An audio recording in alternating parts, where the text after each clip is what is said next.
اور ابھی آپ کو لیے چلیں گے اسلام آباد، جہاں قمر زمان کائرہ پریس کانفرنس کر رہے ہیں۔ اپوزیشن میں بیٹھ کے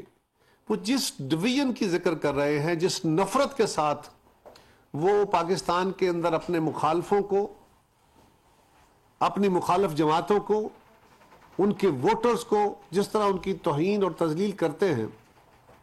یہ رویہ ہمارے نوجوانوں میں بھی، ہمارے معاشرے میں بھی پنپ گیا ہے کہ اب لاجیکل آرگومنٹیشن کی بجائے سینہ زوری سے بات ہوتی ہے۔ یہ جس طرف سے بھی ہو افسوسناک ہے، تکلیف دہ ہے، اور ایسے رویے ہی بنیادی طور پہ بڑے ڈیبیکلز کا آغاز ہوتے ہیں۔ یہ کوئی رویہ نہیں ہے کہ آپ اپنے مخالفین کی، اپنے آپ کو تو 22 کروڑ کا نمائندہ کہیں اور اپنے مخالفوں کو، جنہیں پاکستان کے عوام نے ہی ووٹ دے کے بھیجا ہوا ہے اور آپ سے زیادہ ووٹ دیے ہوئے ہیں، آپ ان کے مینڈیٹ کو تسلیم نہ کریں۔ میں اس رویے کی بھی مذمت کرتا ہوں اور بالکل اس ریزالو کا اظہار کر رہا ہوں کہ ہم اپنی حکومت جو ہے اور پاکستان کے عوام اور اداروں کے پیچھے کھڑے ہیں، ساتھ کھڑے ہیں، اور اس دہشت گردانہ مائنڈ سیٹ پہ بھی اور ان کے نیٹ ورک پہ بھی انشاءاللہ تعالی ہم قابو پائیں گے۔ آج کل روز عمران خان صاحب ایک نیا پریس کانفرنس تو نہیں کرتے، وہ ایک نیا کام انہوں نے شروع کیا ہے، وہ ایک تقریر کر دیتے ہیں اور آپ کے پاس وہ بھیج دیتے ہیں، پھر سارا دن اسی پہ ہمارے میڈیا والے دوست اس پہ بحث کرتے ہیں کہ خان صاحب نے یہ فرما دیا ہے، اور یہ بھی نہیں دیکھتے اکثر دوست کہ خان صاحب نے جو باتیں کی ہیں وہ اکثر باتیں لاجیکلی نہیں ہیں، وہ حقائق کے منافی ہیں، پھر بھی اس پہ بحث شروع کر دی جاتی ہے۔ ہمارے ہاں یہ میڈیا کا زور تو ہے نا کہ آپ بحث درست ہو یا غلط ہو، لوگوں کے ذہنوں میں رجسٹر ہونا شروع ہو جاتی ہے۔ مثلا خان صاحب نے یہ فرمایا، بہت ساری باتیں وہ کرتے رہتے، پچھلے دنوں انہوں نے یہ بھی کہا کہ جی بلاول بھٹو زرداری صاحب نے جتنے دورے کیے ہیں خارجہ امور کے وزیر کے حوالے سے، میں نے اتنے وزیر اعظم کے دور پہ دورے نہیں کیے تھے۔ خان صاحب پتہ نہیں کس حوالے میں باتیں کرتے ہیں، اس طرح کی بہت ساری باتیں روز کرتے ہیں کوئی نہ کوئی۔ کل بھی انہوں نے اسی طرح کی گفتگو کی ہے جو سر پیر نہیں اس کا ملتا۔ مثلا وزیر خارجہ کا کام بنیادی طور پہ پاکستان میں بیٹھ کے کام کرنا نہیں ہوتا، یہاں بھی بیٹھنا ہوتا ہے، یہاں بھی انہوں نے اپنی پالیسیز لے کے چلنی ہوتی ہیں، لیکن انہوں نے مختلف ممالک کے ساتھ جا کے، مختلف فورمز پہ جا کے پاکستان کا خارجہ محاذ سنبھالنا ہوتا ہے، اور ان کے دورے یقیناً وزیر اعظم سے زیادہ ہوں گے۔ لیکن جو بات کہنے والی ہے وہ یہ ہے کہ خان صاحب آپ نے ڈپلومیٹک ڈبیکل کیا تھا، آپ کے دور میں پاکستان کا سفارتی انہدام ہو رہا تھا، آپ پاکستان کو بربادی کی طرف لے کے گئے تھے۔ ذرا غور کیجئے، باقی معاشی اور سیاسی جو انہدام تھا وہ تو تھا ہی ادارہ جاتی، لیکن سفارتی انہدام کا عالم یہ تھا کہ سعودی عربیہ جیسا ہمارا برادر ملک، خان صاحب حکومت میں آتے ہیں، وہ پاکستان کی مدد ہمیشہ کرتے ہیں، آج بھی کر رہے ہیں، اس وقت بھی انہوں نے کی، اور خان صاحب کو بڑی عزتوں سے نوازا، ان کے دیے ہوئے تحفے بیچ کے ان کی عزتوں کا بہت پاس رکھا۔ اب ایسی صورت میں کوئی کون آپ کی عزت کرے گا؟ لیکن انہوں نے خان صاحب کو اسپیشلی جہاز دے کے بھیجا کہ آپ جا رہے ہیں یو این میں۔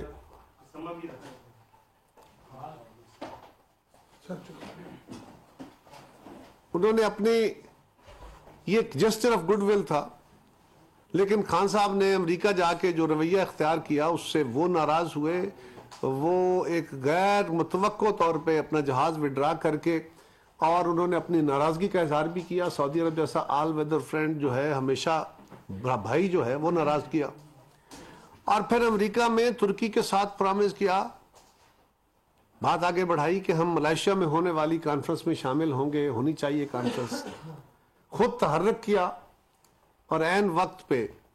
اس سے انحراف کر کے ترکی جیسے دوست کو، بھائی کو ناراض کیا، ملائیشیا کو ناراض کیا۔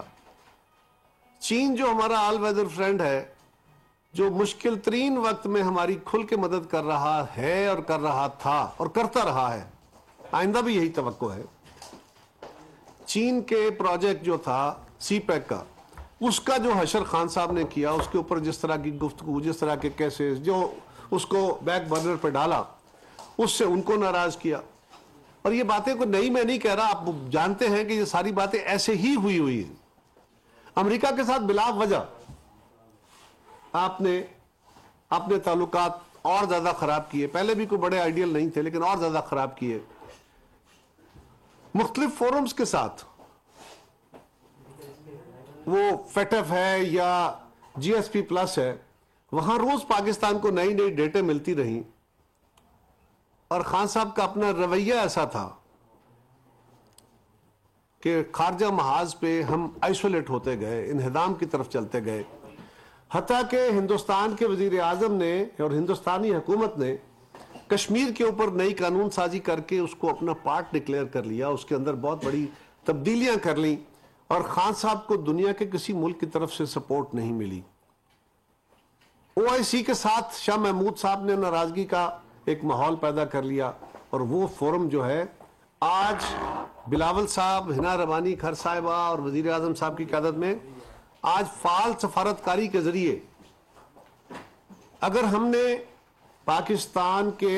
اس خارجہ محاذ کی بنتر کو ٹھیک کیا ہے، اس کے ماحول کو ٹھیک کیا ہے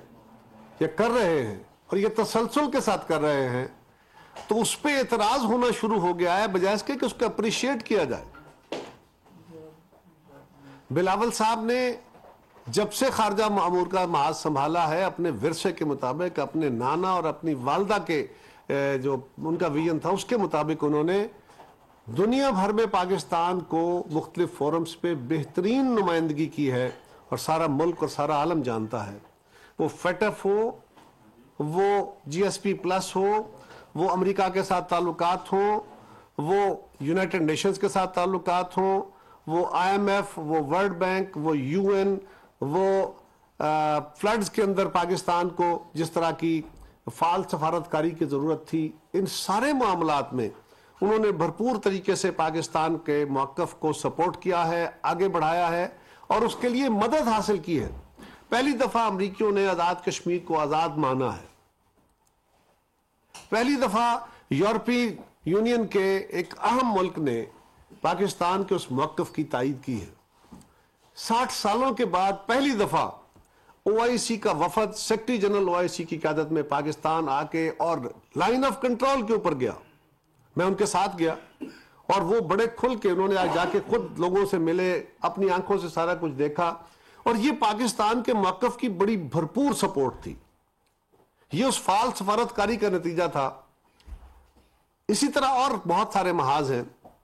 اور پھر جب بلاول صاحب نے تکلیف شاید سب کو اس سے ہوئی ہے کہ بلاول صاحب نے جب ہندوستان کے وزیر اعظم اور ہندوستان کے وزیر خارجہ کو بڑا جرت مندانہ لیکن بڑا ہوش مندانہ، بڑا حقائق پہ مبنی موقف دیا، تو اس پہ ساری دنیا میں، یعنی ہندوستان کے اندر تو انہیں تکلیف ہونی تھی، اور ہوئی، اور بجا ہوئی، ساری دنیا میں اس کو اپریشیٹ کیا گیا کہ پاکستان کا موقف بڑے مناسب طریقے سے انہوں نے پیش کیا۔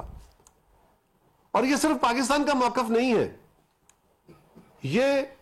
ہندوستان کی انتہا پسند حکومت کا صرف کشمیر کے ساتھ، پاکستان کے ساتھ دہشت گردی کو سپورٹ کرنے کے حوالے سے، کشمیر کے اندر دہشت گردی اور انتہا پسندی اور ان کے رائٹس چھیننے کے حوالے سے، قبضے کے حوالے سے، کشمیریوں کے اوپر ایک تسلسل کے ساتھ مظالم اور ایک جیل بنا کے اس کو رکھنے کے حوالے سے، ہندوستان کے اندر مسلمانوں اور دیگر اقلیتوں کے ساتھ ہونے والے سلوک، اور ہندوستان کے اندر جو جمہوریت پسند باقی لوگ ہیں، انتہا پسندانہ مائنڈ سیٹ ہندوؤں کا نہیں ہے، ہم مودی کے اور ان کے ساتھیوں کے اور ان کی جماعت کے انتہا پسندانہ مائنڈ سیٹ کے خلاف لڑ رہے ہیں۔ ہندوستان کے ساتھ ہمارے قضیے، لڑائیاں اپنی جگہ وہ ضرور حل ہوں گے، لیکن ہمارا کسی مذہب کے ساتھ تنازع نہیں ہے، انتہا پسندانہ مائنڈ سیٹ سے لڑائی ہے، وہ بارڈر کے اس پار ہو یا اس پار ہو یا پاکستان کے اندر ہو، اس کے ساتھ لڑائی ہے۔ اس کو جب کھل کے جواب دیا، اس پہ بھی بڑی تکلیف ہوئی، حالانکہ اس کو اپریشیٹ کرنا چاہیے۔ کل صدر صاحب نے تو اس کو اپریشیٹ کیا، کاش خان صاحب کو بھی یہ ہمت ہو جاتی، اور اس سے انسان بڑا ہوتا ہے، چھوٹا نہیں ہوتا۔ لیکن اس پہ بھی ایک شور کہ جی اتنا خرچہ ہو گیا، اتنے ٹور ہو گئے۔ اور خواتین و حضرات، گزارش یہ ہے کہ بلاول صاحب اپنا خرچ، اپنا ٹریولنگ، سارا ٹوٹل اخراجات اپنے خود برداشت کرتے ہیں۔ یہ بات ہم نے کہنی نہیں تھی، بتانی نہیں تھی، کرنے کی ضرورت نہیں تھی، نہ ہمیں اس کی اجازت دیتے ہو، لیکن یہ کار کرنی اس لیے پڑ گئی ہے کہ اس کے اوپر سوالات اٹھائے گئے کہ جی اتنے اربوں کا خرچہ ہو گیا، اتنا فلاں ہو گیا. یقیناً باہر اگر آپ کے سرکاری ملازمین جاتے ہیں، آپ کے عملہ جاتا ہے، ان کے اخراجات ہوتے ہیں، لیکن کیا سیریں کرنے جاتے ہیں؟ ان پچھلے 6 مہینے میں ان کی سفارتکاری کے نتیجے میں پاکستان کو کتنا فائدہ ہوا ہے؟